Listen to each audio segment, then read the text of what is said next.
I drew a line over my eyes with coal. My cousin's sister visited me today and she does not approve of my lifestyle.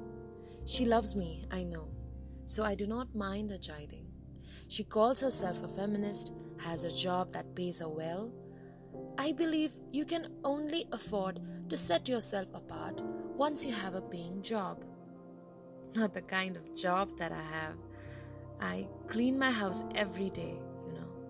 I cook delicious food for my husband from the cookery books and magazines. A decent helper in this city where I live charges about 3 to 5,000 a month just for cleaning. I, on the other hand, do the laundry and grocery shopping too. So what if I'm never paid? I have a job. My husband and my sister occasionally buy some clothes for me which smell more of the naphthalene as we seldom go out. Yes, I believe I have a job.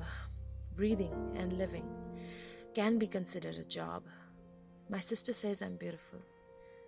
I'm sure my husband thinks the same because every time I cover my eyes with thick black antimony, he looks at me and says that I look different.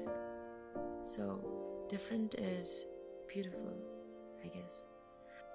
I have been married for 5 years and I still do not know his favorite color, his favorite fruit, or anything that he likes. However, I know what he dislikes.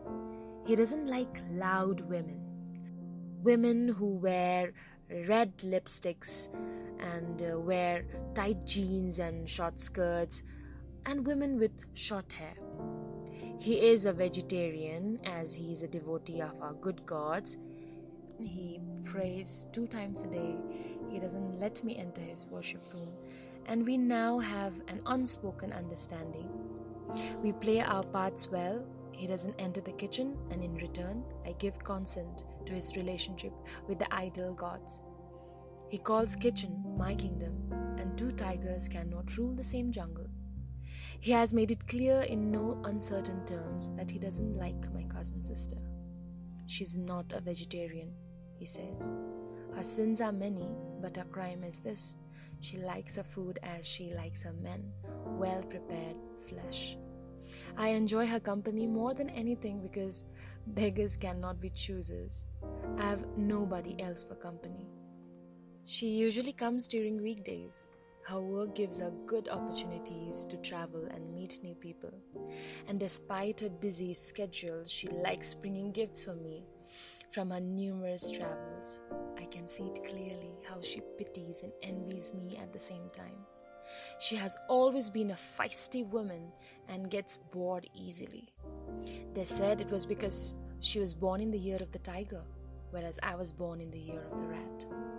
We grew up together, and yet how different we were even as children. She was called a devil and I an angel.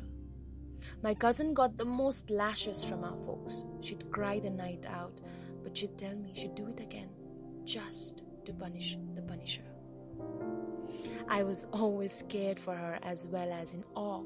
How audacious can a woman be in front of men who held the whip? She sailed over a different sea, and our folks understood this quite late. Then they gave up on her. I became the scapegoat and was married off to a complete stranger. My sister calls me pretty, and I can never understand this concept of beauty. She says it's because of my skin, but I seldom go out. I rarely speak to my neighbors. My hair was always thick and long, and since my husband disapproves of cutting the length, I feel my head is getting bald because of the weight of my hair that I keep tied up tightly in a bun. Lately, though, I have this strange craving for meat, thanks to my new neighbor. His kitchen is right adjacent to my balcony. Uncle Rustam, an old retired musician, lived there before he passed away last winter. Of what I heard, he was a divorcee and had a son from his second marriage, which was also a failure. He never tried again, but I came to know he had quite a colorful life.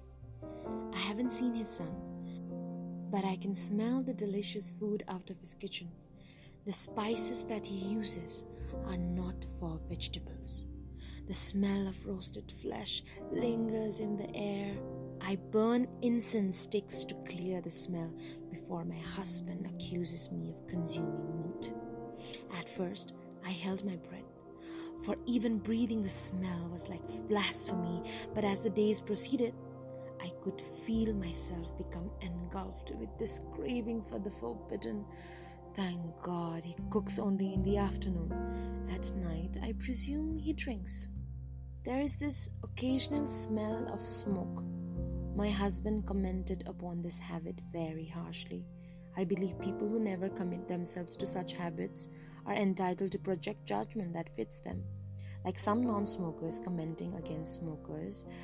Well, there is some self-righteousness in the act of not smoking, but gossip, that I believe is another habit, veiled but a lot more dangerous than nicotine. Lately, I have felt pity over people whom my husband dislikes, with or without reason. I cannot remember when we last spoke. He comes home rather tired, the misery all writ on his face. I found movie tickets inside his pocket one day.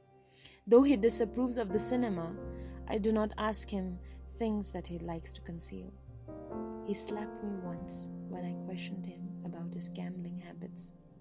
That was some 3 years ago. I packed my bags that very night and left for home. Little did I know, my family had sold me to this new relation. My father retorted and told me to return. My husband then came home where I apologized for being slapped. My father nearly went down on his knees. I cried that day as I realized how some people can make you feel wretched without your consent. I feel completely helpless and miserable as tears betrayed me.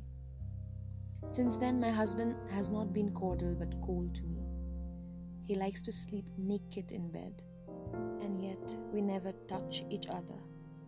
Our bedroom is a kingdom partitioned between two tigers. My sister came to visit me with a new beau this afternoon. She likes younger men. She tells me older men are serious about relationships and they have certain expectations. The younger ones just have fun like she does. She tells me there are, however, different breeds of old men who feed on younger, naive girls. Some relationships like theirs are symbiotic, according to her. Well, who am I to judge? I just listen and nod in surprise. I knew she would ask me again, as she does every time she visits. Any good news? I was so frustrated this time, I didn't even think twice about the visitor and blurted out in nervous laughter. Can I download babies from the computer these days? A brief silence ensued, only to be broken by her young beau sniggering. She looked at me with sad eyes and motioned for the kitchen. Tell me if your husband has been kind to your needs, she whispered as we entered my kingdom. I never realized the lights were dim in the room. With the two of us inside my cozy kitchen wall, it felt congested. My silence gave away my secret. When was the last time you... I could feel the heat rising up my cheeks as I blushed. I'm happy with him, can't you see? I lied with a smile. I have a home, a husband, and my kitchen. So what if I can't bear children? He's a good man. She sighed and affirmed. I believe he's a good man. I didn't mean to disagree with your statement. All I'm asking is if you are happy. I could never tell, even as kids, how you could endure everything in silence. I pray you're living a happy life. No one had ever asked me before if I were happy. Everyone I've met has asked me if I'm doing well, which is quite different from being asked if I were happy. My parents only asked me if my husband is happy. I was lost and stood speechless and stumped at her question. She held my hand and pulled out a piece of clothing from her bag. Here's something to keep you happy. She handed it to me with a smile. She keeps on bringing gifts for me, and every time it's so extravagant, I feel the weight of her charity. It was laced lingerie. My jaw dropped as she winked at me. Something to keep you occupied. We both giggled, and I could not help but feel like a teenager reading a Mills and Boons novel for the first time. Just then, my new neighbor started his daily afternoon routine. My cousin was impressed by his culinary skills. She had been an outcast in a Brahmin family long before she tried her adventure with red meat. She had the nerve to peek at the new neighbor whom I had been avoiding since early spring. This fair gentleman was cooking his afternoon meal stark naked, his protruding belly covering his crotch, as he waved at us when he saw us staring. I fell back and hid while she waved back boldly. He had a beautiful smile, despite what she said. He looked like he was in his mid-40s. The hair at his sideburn was ripe and white. There was something in his tan facial features and his confidence that was charismatic. He wasn't ashamed of his nakedness. My sister laughed at him a few seconds later and said that it was a very ugly sight. I felt sorry for him. I pitied him. At that moment, I felt my sister and my husband belong to the same species of human race with their judgments. Though people like them are free and opinionated, they seem somewhat bothered when others display their freedom. And I did what I do most of the time. I kept quiet and guarded my peace with silence. That evening I wore the lingerie and felt as if two hands were groping my breasts. It was wishful thinking for my husband to notice me. He came late in the evening, took a bath and prayed for 20 minutes, ate his dinner without complaining, flipped through different channels and sat quietly for an hour, listening religiously to the news and retired to bed. I made an effort that night. I talked. "How was your day?" My hand was inches away from his head. He had his back towards me, and I could feel the hatred oozing from his body. "I have to wake up early tomorrow. Let me sleep," he replied. I did not feel sad. I felt nothing. The new lingerie was now suffocating me. I freed myself of its misery. I kept the piece of cloth inside my trunk, where I keep all the gifts my cousin brings. There were denim jeans, red lipsticks and eyeshadows, and I used to wear them in the afternoon in front of the mirror, The lingerie was a bit too extreme. That late night, I dreamt of my new neighbor. His smiles melting my heart.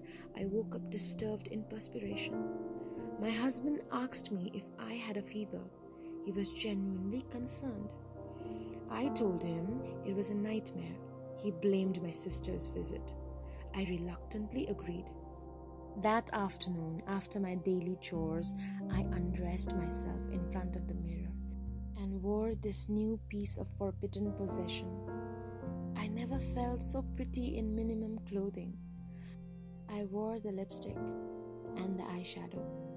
I let my hair open and stood there staring at my beautiful body. It was a powerful revelation. It rained that late afternoon. Summer in my city is usually wet. Something came down on me like I was possessed by some spirit. There was music in the way the rain rattled down upon my roof. I danced along its rhythm with eyes shut. I was aware of the minimum clothing I was wearing, but I could care less, not knowing the window was open and my new neighbor could easily see me. It was after half an hour when the wind turned unpleasantly cold and I drew my arms closer to my chest. I heard applause. My new neighbor was in his white linen, with a cigarette between his lips. He had a calm smile on his face. He was clapping for me. I was mortified at this. I forgot to burn the incense that evening. Fortunately, the rain had removed the stench. My husband's routine followed. My mind had drifted. Though the smell wasn't in the air, I felt an uneasy craving for the roasted meat. The cinnamon and cardamom spices he usually prepared with meat had a lasting effect even after the rain. I had a sleepless night as I wondered how the dish would taste. The following morning, I could not make myself step in front of the balcony. I waited for the aroma, the commotion in this kitchen, and the beating of spatula on the cooker. The pressure cooker whistled numerous times that afternoon as if teasing me. My mouth watered as I got a strong whiff. I heard a noise at the balcony. I sneaked a peek and saw his kitchen window shut. There was a steel plate at the railing with a note. I ran towards it. There were a few words scribbled on it. I cooked little extra today. I'm not a good cook like you, but here is your share, your portion. I hope you like it. P.S. Your secret is safe with me. My heart fluttered like never before. I felt as if I was floating in the air. I was too afraid to enter the kitchen, but I did. The portion of meat on the plate called me from its thick gravy. I devoured every flesh down to the bone. It was the worst because it then ignited a fire as I was left wanting for more. That night, my husband praised me at the dinner table. "Do you add anything today?" he asked. I told him it was a new masala in the market. He knew not that I had violated him with food my neighbor had gifted me that very afternoon. He cleaned his plate, not knowing the secret ingredient, which was indeed the residual gravy. Though he never enters my kitchen, I have kept the mutton bone wrapped in paper. The steel plate too is covered in paper amongst the fragile ceramic. The note is tucked between my breasts, inside my brassiere. My husband will never know about this secret. That I'm sure. Yet I cannot shake off this feeling. I am full today, yet I feel a yearning. For days I felt this hunger for a Brahmin who never tasted meat. I got my portion, and God forgive me, I liked the taste of it. What's worse than hiding the secret is my greed. I keep wanting it more than before. I had a strange dream last night. I'm embarrassed now. I cannot disclose it. Hush.